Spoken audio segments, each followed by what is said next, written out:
ఏమో చెప్తున్నాడు, ఆయన దీపం నా తలకు ప్రకాశముగా నిలబడింది. ఆయన తేజము నా మీదుండగా నేను చీకటికి భయపడక చీకటిలో నిలబడుతున్నాను. తొట్టిల్లబడటం లేదు, చీకటిలో తొట్టిల్లబడటం లేదు. చాలా మంది జీవితాలు చీకటిలో తొట్టిల్లబడిపోతున్నాయి. చీకటి హృదయాలను కుటుంబాలు ఆవరించాయి. యాంత్రికాల దినాలలో దేవుని పిల్లల జీవితాల్లో కుటుంబాల్లో చీకటిమయమైపోతుంది. బైబిల్ లేఖనం యేసు ప్రభువు చెప్పారు, మత్తయి సువార్త 6వ అధ్యాయం 22-23 వచనాలు. దేహమునకు దీపం కన్ను. ఈ కన్ను చీకటైతే, ఈ కన్ను చెడ్డదైతే, ఈ కన్ను చీకటైతే దేహం అంతా చీకటి చేస్తుంది. కనుక నీ దేహం ఇదిగో వెలుగుమయంగా ఉండాలంటే నీ కన్ను వెలుగుగా నిలబడాలి. దేహం అంతా కూడా ఇది చీకటి చేస్తుంది. నీ తలంపులు చీకటిమయమైపోయాయి, ఆలోచనలు చీకటిమయం, నువ్వు నడుస్తున్న చీకటి, నీ యొక్క పరిస్థితులు చీకటిమయం. ప్రభు కోరుకున్నాడు, దానిలోంచి నువ్వు వెలుగులోకి రా. వెలుగు ఇప్పుడు ప్రకాశిస్తుంది. నిత్యమైన వెలుగులోనికి చీకటిని విడిచిపెట్టి బయటికి రా. పౌలు తెలియజేస్తున్నాడండి. ఎఫెసీయులకు రాసిన పత్రిక 5వ అధ్యాయం 11-12 వచనాలు. నిష్ఫలమైన అంధకార క్రియలను పాలువారయుండక వాటిని మీరు ఖండించండి. అంధకార క్రియలను మీరు విసర్జించండి. చీకటి పనులు ఇదిగో మేము జీవితాలను బలహీనం చేస్తాయి. చీకటి కలిగి ఎవరు తెలియదు అనుకుంటున్నావు, రహస్యంగా నువ్వు చేసేది ఎవరికి తెలియదు అనుకుంటున్నావు, రహస్యంగా నువ్వు ఆలోచనలు ఎవరికి తెలియదు అనుకుంటున్నావు, అదొక దినం అవమానకరం. దేవుని బిడ్డ, ప్రభు రాత్రి నీతో మాట్లాడుతున్నాడు. దేవుడు కాపాడే కుటుంబాలు ఎలా ఉండాలంటే చీకటిని ఇంకా నువ్వు ప్రేమించే వ్యక్తిగా కాదు, వెలుగును నడిపించే వ్యక్తిగా ఉండాలి. నిర్గమకాండ 10వ అధ్యాయం 22-23 వచనాలు. దేవుని యొక్క ప్రజలను ఇశ్రాయేలీయులు ఐగుప్తులో ఉన్నారు. ఐగుప్తులో ప్రజలు కూడా ఐగుప్తులో ఉన్నారు. కానీ ఐగుప్తులో ఉన్న ప్రజలకు మాత్రం 3 దినములు మనిషి కనబడినంత గాఢాంధకారపు చీకటి కమ్ముకొనను. అక్కడ రాయబడిన మాట ఏంటంటే ఒకరినొకరు గుర్తించుకోవడం లేదు. చీకటిలో ఉన్న వ్యక్తులకు ఏం తెలియదు తెలుసా? గుర్తించుకోలేరు. వాయ వరుసలుండవు. అత్తతో అల్లుడు కలిసి తిరిగిపోతున్నాడు. ఏమిటి అక్రమ సంబంధం? సొంత మరుదుతోనే అన్న భార్య తిరుగుతా ఉంది. ఏమిటిది? ఒకరినొకరు గుర్తించుకోరు. చీకటి గుర్తించదు.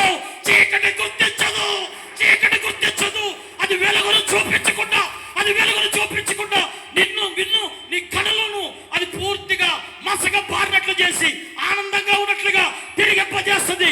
ఎవరికి తెలియదు మనం వేసే వేషం, ఎవరికి తెలియదు నేను చేసే పనులు, ఎవరికి తెలియదు నా నడక, ఎవరికి తెలియదు నా ఆలోచనలు అనుకుంటున్నావు. కానీ అది నిన్ను పూర్తిగా నష్టపరుస్తుంది. పౌలు తెలియజేస్తున్నాడు, చీకటి క్రియలను విడవు, విసర్జించు. గుర్తింపు లేకుండా గుర్తించడంలే సమాజం ఇప్పుడే పరిస్థితులకు ఉందంటే ఒకరినొకరు గుర్తించుకోలేని స్థితిలో. వాయవరుసలు లేవు. ఎవరితో పడు తిరుగుతున్నారు. తండ్రి తన సొంత కుమార్తెని పాడు చేస్తున్న కాలం ఇది. సొంత చెల్లిని పాడు చేస్తున్నాడు అన్న ఎంత భయంకరం.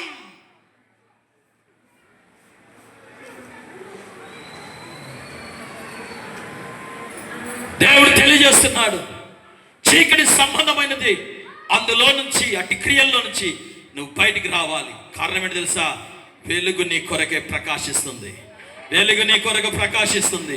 దేవుని పిల్లలు ఇదిగో దేవుని ఎరిగిన బిడ్డలు అంధకార మధ్యలో వెలుగుమయముగా నిలబడతారు. వెలుగు ప్రకాశిస్తుంది. వారు జ్యోతులను పోలుంటారు. ఆకాశ మండలములో వారు అనేకులు త్రిప్పుతారు. ఇప్పుడున్న వాడు కూడా నీ వాడు కాదు. యేసు ప్రభు మొహం మీద మాట్లాడుతున్నాడు. సుఖార గ్రామల స్త్రీ, ఇదిగో ఈ జీవజలానికి కావాలంటే నిత్య రా, నీ భర్తను తీసుకొని రా. తడువు చేస్తుండగా ప్రభు చెప్తున్నాడు, ఇప్పుడున్నవాడు కూడని వాడు కాదు, రహస్య పాపం.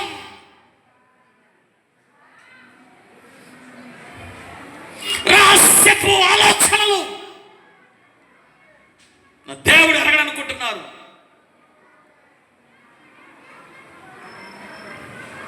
చీకటిని గుర్తించలేదు, ఎవరు మనం గుర్తుపట్టలేదు అనుకుంటున్నావు కదా.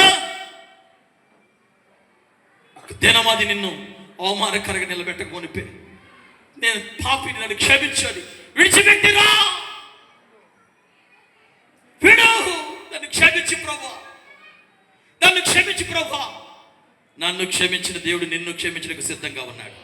ఆమేన్. నిన్ను ఈ రాత్రి క్షమించడానికి సిద్ధంగా ఉన్నాడు. ఈ ప్రార్థన కూడిక యొక్క ముఖ్య ఉద్దేశం ఇదే. నీ పరిస్థితులను తారుమారు చేస్తూ గుర్తించలేని స్థితిలో ఉన్నావు, గుర్తింపు లేని జీవితంలో ఉన్నావు, గుర్తింపు లేని నడక కలిగి ఉన్నావు. క్రమపరచబడాలి. దేవుడి రాకడ సమయం, సూచనలు, ఆగమనం కనబడుతున్న కాలం, నీవు సూచనలు కనబడుతుండగా నీవు సరి చేయబడాల్సిన కాలం. మనం పరిపూర్ణ చెంది మన మేఘాలుడైన ప్రభు రాబోతుండగా మహిమ నుండి అధికమైన మనం కలుసుకోబోతున్నాం. ప్రైజ్ లార్డ్, హల్లెలూయా. ఆయన రాబోతున్నాడు. వెంటనే ఇప్పుడున్నవాడు నీ వాడు కాదంటుంటే ఆమె గుర్తించింది. వెంటనే తన ఊరి వారందరికీ చెప్పింది సువార్త. ఆమె ఒక వెలుగు ఊరి వారందరిని మార్చేసింది.